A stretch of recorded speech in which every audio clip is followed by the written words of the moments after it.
After the basic variables, state variables have been defined, यानी कि जब हम बेसिक वेरिएबल जिससे रिप्रेजेंट स्टेट वेरिएबल का मतलब ये है कि वो जो पॉपुलेशन जिससे रिप्रेजेंट की जा रही है, जब हम उनको बेसिक ये स्टेट वेरिएबल को हम डिफाइन कर लेते हैं तो फिर उसके बाद आगे क्या है जी, an important difference concerning the disease progression and effect can be introduced.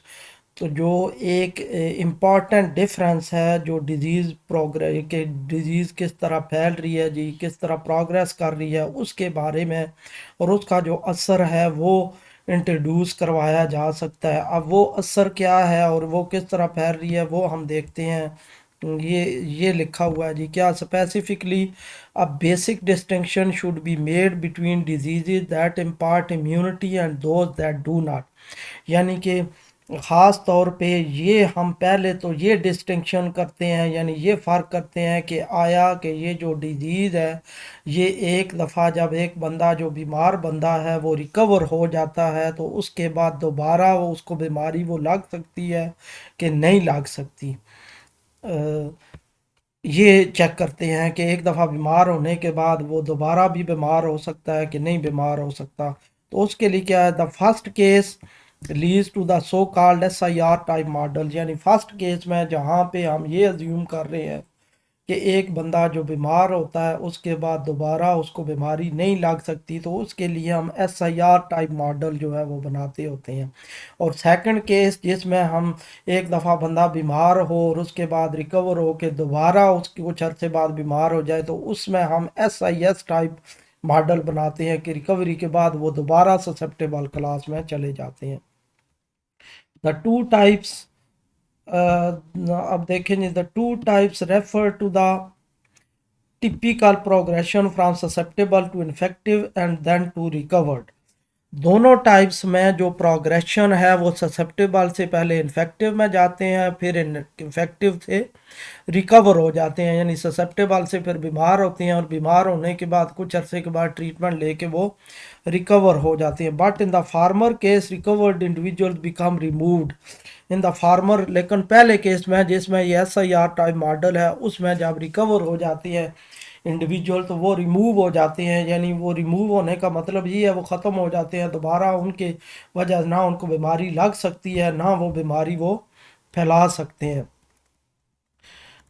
They can neither acquire ना ट्रांसमिट द डिजीज, यानी कि ना वो दोबारा बीमारी उनको लग सकती है और ना वो दोबारा बीमारी फैला सकते हैं। वाइल इन द लेटर, ये क्या लिखा मुझे, while in the latter they become susceptible again, लेकिन दोबारा जो दूसरा केस है जिसमें यानी कि वो दोबारा SIS जो टाइप मॉडल है उसमें हमारे पास वो दोबारा एक बीमारी एक दफ़ा लग सकती है, एक दफ़ा लगने के बाद दोबारा उनको बीमारी रिकवर होने के बाद दोबारा उनको बीमारी लग सकती है। दिस टिपिकल, अब यहाँ पे ये देखेंगे, this typical individual path through the epidemiological classes can be schematically described as in figure 1.26 and 1.27 respectively. तो ये जो हमारे पास है एपिडेमियोलॉजिकल क्लासेस स्कीमेटिकली अगर डायग्राम से रिप्रेजेंट करें तो ये फिगर 1.26 है जो SIR schematic of the SIR model for disease that impart immunity. यहाँ से देखें कि ससेप्टेबल क्लास से जो इंडिविजुअल्स हैं वो इन्फेक्शन के बाद इन्फेक्शस क्लास में चले जाएंगे और इफेक्टिव कंपार्टमेंट्स के बाद इधर से रिकवर हो के वो रिकवर क्लास में चले जाएंगे। ये हमारे पास फिगर 1.26 बता रही है, लेकिन रिकवरी के बाद वो दोबारा नहीं आएंगे, दोबारा यानी एक दफ़ा जब रिकवर हो गए उनको दोबारा बीमारी नहीं लग सकती। लेकिन दूसरे केस में जो SIS मॉडल है, ससेप्टेबल जो हैं वो बीमारी जब उनको लग जाती है तो वो इन्फेक्टिव क्लास में चले जाते हैं, फिर इन्फेक्टिव क्लास में के बाद वो कुछ अर्सा रिकवर होते हैं और रिकवर होने के बाद जो दोबारा जो है वो ससेप्टेबल क्लास में आ जाते हैं, यानी दोबारा चांस बन जाता है उनको बीमार होने का, उनके बीमार होने का। इन दीज रिप्रेजेंटेशंस, अब यहाँ पे देखें जी, in these representations the parameter lambda T, ये जो लेमडा टी है पैरामीटर और gamma T denote respectively the per capita rate at which susceptible become infected, यानी लेमडा टी किसको रिप्रेजेंट कर रहा है? Per capita. पर कैपिटा का मतलब है पर पर्सन, यानी पर person rate at which susceptible become infected, यानी ये वो रेट बता रहा है पर पर्सन जिस रेट से ससेप्टेबल जो है वो इन्फेक्ट हो रहे हैं। और दूसरा क्या है? The per capita rate at which infective recovered from the disease. और गैमा टी क्या है? पर पर्सन वो रेट है जिस रेट से जो इन्फेक्टिव इंडिविजुअल्स हैं वो रिकवर हो रहे हैं। The parameter the parameter lambda T called the force of infection. तो ये जो पैरामीटर लेमडा टी है ये फोर्स ऑफ इन्फेक्शन कहलाता है। फोर्स ऑफ इन्फेक्शन का मतलब क्या है जी? यहाँ पे आप देखें, describe the infective infection mechanism that depends on the way individual mix and contact other individual, यानी ये हमें वो उस मैकेनिज्म को डिस्क्राइब कर रहा होता है जिस मैकेनिज्म का मतलब है वही तरीकाकार को रिप्रेजेंट कर रहा होता है जिस पे ये डिपेंड कर रहे हैं कि इन जो इंडिविजुअल्स हैं वो आपस में मिक्स अप कैसे हो रहे हैं और एक दूसरे से कंटेक्ट कैसे कर रहे हैं, as well as on the virulence of the pathogen causing the disease. और ये भी रिप्रेजेंट कर रहा होता है, वायरुलेंस का मतलब है कि वायरल किस तरह हो रहे हैं, कि ये जो पैथोजन है डिजीज़ का, वो जो वायरस है या बैक्टीरिया है वो किस तरह जो है वो डिजीज़ फैलाने का असबाब बन रहा है। In contrast gamma T called the removal rate, यहाँ पे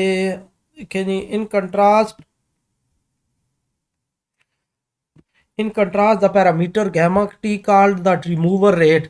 जो गैमा टी है वो रिमूवल रेट है कि इन्फेक्टिव क्लास से किस रेट से वो रिमूव हो रहे हैं, basically intrinsic to the disease, यानी कि ये डिजीज़ की ये अंदरूनी प्रॉपर्टी है, क्योंकि वो इन्फेक्ट होंगे तो कुछ अरसे के बाद वो रिमूव होंगे। रिमूव किस तरह होंगे? या तो वो मेडिकेशन से रिकवर हो जाएंगे तब भी वो इन्फेक्टिव क्लास से चले जाएंगे, या अगर बीमारी के दौरान उनकी डेथ हो जाती है तो तब भी वो इन्फेक्टिव क्लास से रिमूव हो जाएंगे। And it's progression with in each infected individuals, और यानी कि उसकी कि ये इंट्रिंसिक प्रॉपर्टी है कि किस तरह प्रोग्रेस कर रही है, और फिर हर इन्फेक्टेड इंडिविजुअल के अंदर किस तरह वो प्रोग्रेस करने का मतलब यही है कि हर इन्फेक्टेड इंडिविजुअल किस तरह जो है ना वो चेंज हो के रिकवर हो रहा है या रिमूव कर रहा है। जिस तरह मैंने बताया कि इन्फेक्टिव इंडिविजुअल के लिए प्रोग्रेस दो ही है ना, या तो ये है कि वो ट्रीटमेंट के बाद वो रिकवर हो जाए, और या ये है कि वो बीमारी के दौरान ही उसकी डेथ हो जाए। तो ये गैमा टी जो है वो उस रिमूवल रेट को रिप्रेजेंट कर रहा है।